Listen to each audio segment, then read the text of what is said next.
There is a kind of man who appears in the world already behind. Not behind in the obvious ways. Not poor, not uneducated, not visibly broken. Behind in a way that is almost invisible, even to him. He works hard, he shows up, he wants to do right, but there is something in the way he moves through life.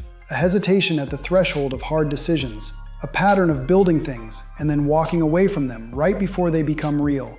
A hunger that never quite gets named. That tells a quiet story. The story is this: no one showed him who he was supposed to become. Most men carry this and call it something else. They call it ambition, or restlessness, or the feeling that they're still getting started. And some of those things are real. But underneath them, in the men I'm describing, is something more specific.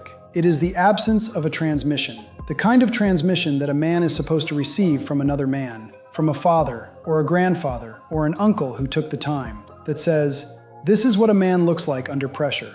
This is how a man speaks when he's wrong.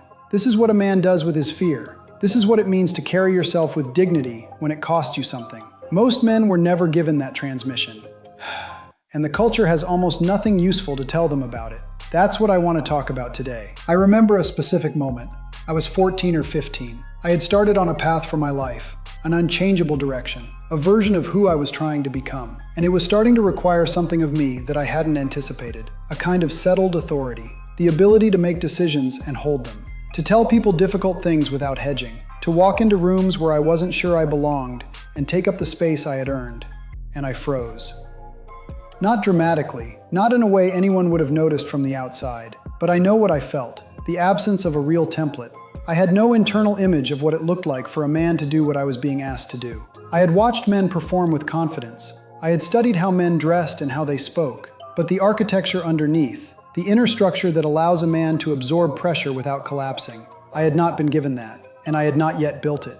I remember going home that night and sitting for a long time in the dark, not in despair, I want to be precise about that, but in a particular kind of clarity. I understood, maybe for the first time without flinching from it, that I was going to have to construct something that most men receive. I was going to have to go back to the beginning of what a man is supposed to be taught and teach it to myself. Not from a book, not from a course, from the inside out, from the ground up. I was going to have to father myself. Here's what the culture offers you if you're that man. First, it offers you therapy. Sit with what you didn't receive. Name the wound. Trace it back to its origin. Understand how the absence shaped you. And to be fair, some of this is necessary. There is real work to be done in understanding how you were formed and in not repeating the patterns you inherited. I am not dismissing that work. But here's the problem with stopping there. The therapeutic model has no next chapter. It is extraordinarily good at the archaeology of the self, at digging up what happened and examining it, and extraordinarily weak at what comes after. It can tell you where the wound came from. It rarely tells you what to build instead. And so men who go this route often spend years, sometimes decades, in a loop. They understand their fathers better. They can describe their attachment patterns. They have language for their emotional responses. But they are still, in many of the ways that matter, the same man they were before they started. The wound has been examined, but the structure has not been built. The understanding has deepened, but the foundation remains absent. The second thing the culture offers is the opposite, the performance of hardness. Don't talk about it. Bury it. Walk forward as if it didn't happen. Be the man no one helped you become through sheer force of will and silence. I understand the appeal of this. There is something clean about it. But a man who performs hardness without doing the internal work is building on sand. The performance holds until it doesn't. Under sustained pressure, in a marriage, in fatherhood, in a business that's failing, in a moment when the people who depend on him need him to be real rather than impressive, the foundation gives way. And when it does, the men around him pay the price. What the culture almost never offers is the third option. The option that is neither therapeutic processing nor performed hardness. The option that is architectural, deliberate, forward-facing. The option that says, I know what I didn't receive, now let me build it on purpose.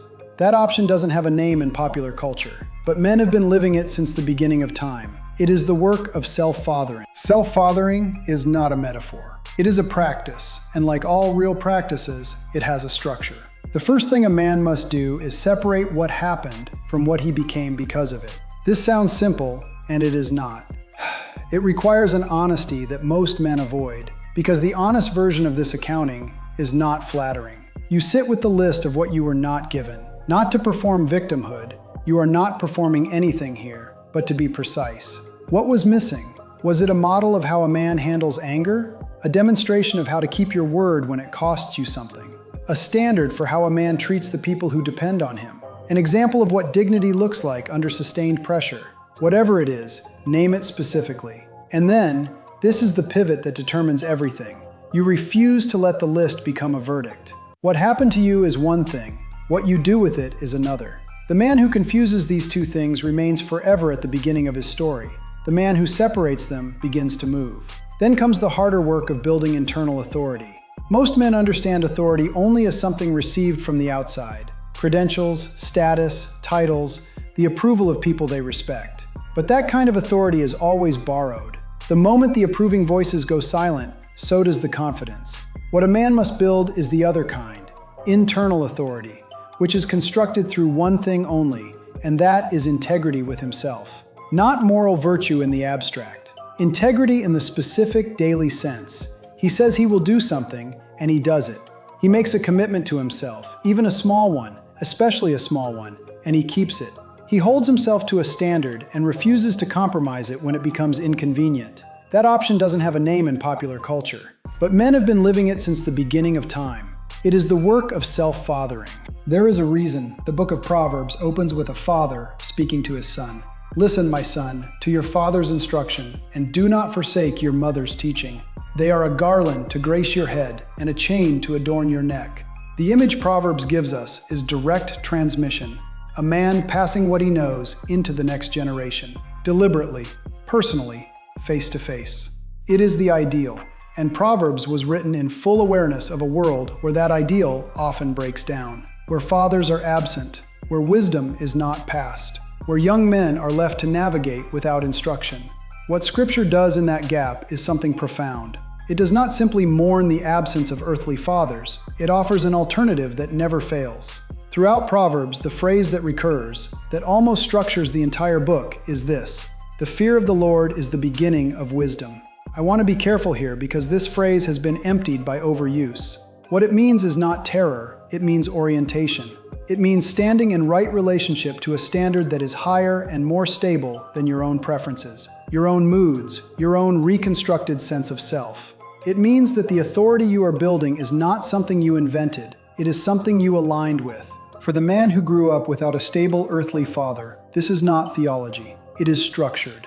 It is the ground he was looking for, the consistency, the standard, the refusal to be moved by fear. These are not just qualities he is constructing in himself. They are, in the faith framework, reflections of the character he is invited to inhabit. The father described in Scripture does not leave, do not forget, does not revise the standard based on the morning's mood. When I began the work of fathering myself, I did not know that was what I was doing. What I knew was that I needed something to hold to that was steadier than my own will. What I found, slowly and with great resistance, was that the internal architecture I was trying to build had already been designed. That's what I was calling discipline. Scripture had been calling it faithfulness for thousands of years. That's what I was calling legacy. It had been called covenant. And that the work I was doing, the private, unglamorous, daily work of becoming a man who could be trusted, was not separate from my faith. It was an expression of it. Here is what I want you to do today. It is one thing. It is small. It is not complicated. Find the place in your life where you have been negotiating with yourself. The standard you keep softening when it becomes inconvenient. The commitment you made, maybe to yourself and no one else, that you have been letting slide because no one is watching and because it costs something to hold. It might be when you wake up. It might be how you speak to the people who depend on you. It might be a conversation you have been avoiding for months because you don't yet know how to have it with the dignity you want. Hold the line on that one thing today, not forever, not as a grand transformation, today. Because the man who fathers himself does not begin with a revelation. He begins with a single, kept promise. You are not the sum of what was withheld from you. You are not defined by the transmission you didn't receive. You are what you decide to build from here, in private, without applause, for reasons that outlast you. That is the work. That is the legacy. So go be legendary.